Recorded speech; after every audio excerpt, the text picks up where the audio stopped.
Ribeye. The ribeye comes from ribs 6 through 12 along the spine, from a muscle called the longissimus dorsi that does relatively little physical work. Muscles that rest accumulate intramuscular fat. Marbling. And marbling is what gives the ribeye its flavor, richness, and buttery texture. The name comes from the oval eye of fat at the center of the cut. Surrounding that eye is a secondary muscle called the spinalis dorsi. The ribeye cap, considered by most butchers and chefs to be the most flavorful section of beef on the entire animal. Some high-end steakhouses sell it separately and charge accordingly. A standard ribeye without the bone is sometimes called a Delmonico. With the bone in, it becomes a cowboy steak. When that rib bone is left long, sometimes over 18 inches, it becomes a tomahawk, a cut that is largely theater, but commands some of the highest prices per pound of any steak sold. Filet Mignon.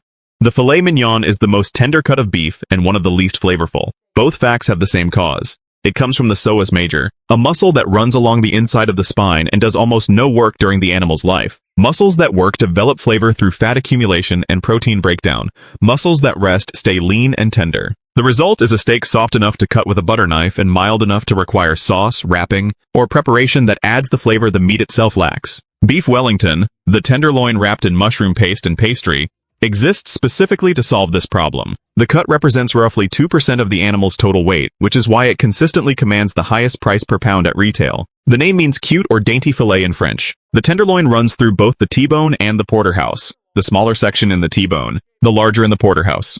New York strip. The New York strip comes from the short loin, from the same longissimus dorsi as the ribeye but further back along the spine where the muscle works slightly harder. Less marbling, firmer texture, a more assertive beef flavor. The name is credited to Delmonico's, the most influential steakhouse in American culinary history, which began serving it on Pearl Street in Manhattan in the 1800s. But the strip did not originate in New York. Kansas City has a competing historical claim with enough documentation to be credible. The strip likely started in Kansas City steakhouses. New York won the naming battle because Manhattan restaurants had better reach in the national press at the time. The same cut is called a sirloin in the UK, a porterhouse in Australia, a name that in America belongs to an entirely different steak, and an ambassador steak in parts of Europe. The name changes, the cut is identical everywhere. T-bone. The T-bone is two steaks separated by a single bone, strip on one side, tenderloin on the other. The name has no mythology behind it. It is simply a bone shaped like the letter T. The problem is that the two sides don't cook the same way. The strip needs more heat and more time. The tenderloin is thinner, nearly fatless, and overcooks in seconds. Cooking both correctly at once requires experience and usually high heat with the bone pointed toward the flame to slow the tenderloin side. The bone itself conducts heat differently than the surrounding muscle, creating a ring of altered texture near the joint. By USDA definition, a T-bone requires at least half an inch of tenderloin. When that section exceeds 1¼ inches, the cut becomes a porterhouse. Restaurants charge significantly more for a T-bone than for equivalent weight of strip and tenderloin sold separately. Not because the combination makes either steak better, because the visual drama of the bone is worth money at a dinner table. Porterhouse. The porterhouse is a T-bone with a larger tenderloin, at least 1¼ inches by USDA definition. The name most likely comes from Porterhouse, a tavern in Cambridge, New York, where the cut was popularized in the early 1800s. Typically cut thicker than a T-bone and usually sold as a sharing steak. In Italy, the bistecca alla fiorentina is a porterhouse from Chianina cattle, one of the oldest breeds in the world, native to Tuscany. Weighed at the table before cooking, served very rare over wood fire with nothing but salt, olive oil, and lemon. During the BSE crisis of the 1990s, the European Union banned bone-in beef sales across all member states. Italy refused to apply the ban to the bistecca alla fiorentina. The conflict nearly became a formal diplomatic incident between Italy and the European Commission. Sirloin. The sirloin is surrounded by a legend that is almost certainly false. An English king, Henry VIII, James II, and Charles II each have advocates, was supposedly so impressed by a loin of beef that he drew his sword and knighted it sirloin. Every food historian who has investigated this story has concluded it did not happen. The first written record of the word sirloin predates any of the named kings.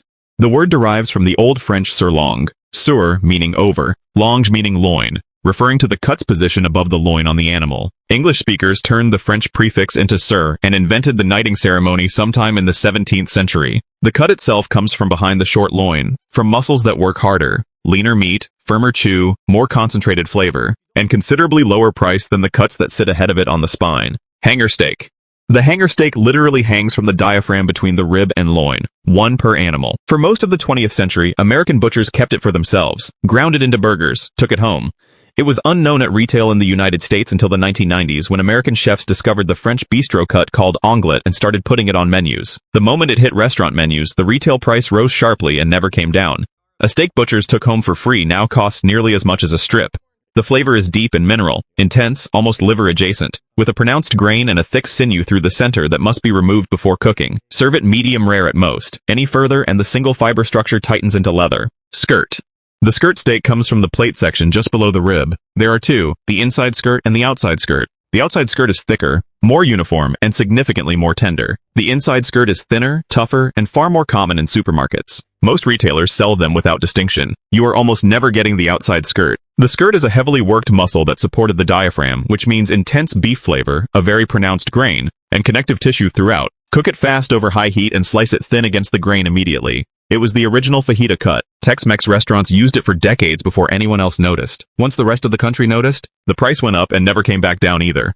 Flank. The flank steak comes from the abdominal muscles just below the loin. It is large, flat, and visibly grained.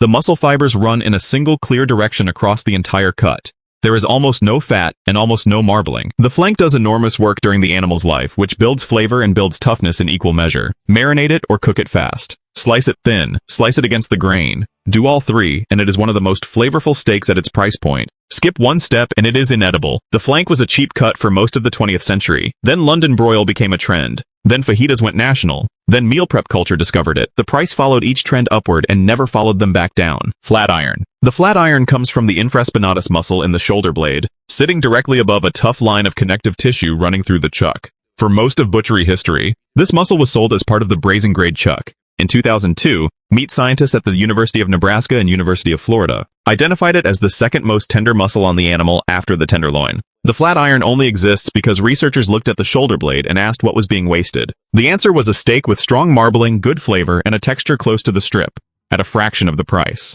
It became commercially available in the early 2000s.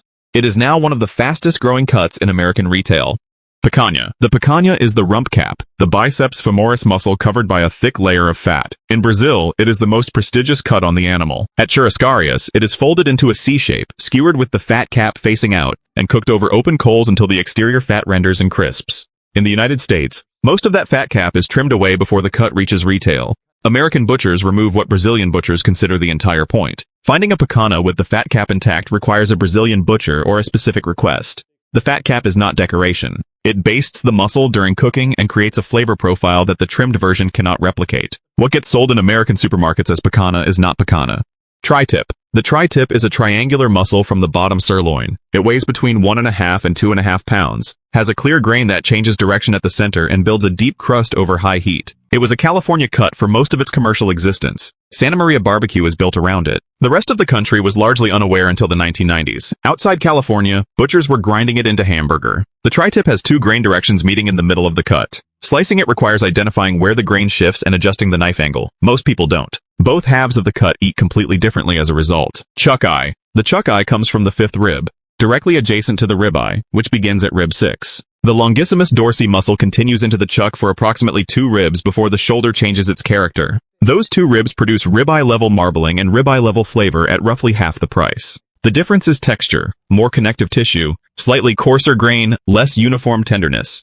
In the flavor category, the gap is nearly non-existent. Butchers call it the poor man's ribeye. The label is accurate. It is also why it is increasingly difficult to find. Word got out. Denver. The Denver steak comes from the serratus ventralis muscle, deep within the chuck, below the shoulder blade, 4th most tender muscle on the animal. It had no name until 2009, when the same research initiative that discovered the flat iron cataloged it. Before that, braised, ground, or ignored. Strong marbling, tight grain, deep beefy flavor that outperforms its price point. The challenge is fabrication. Extracting it cleanly requires breaking down the chuck past the point most retail butchers bother with. Finding a Denver steak means finding a butcher who does.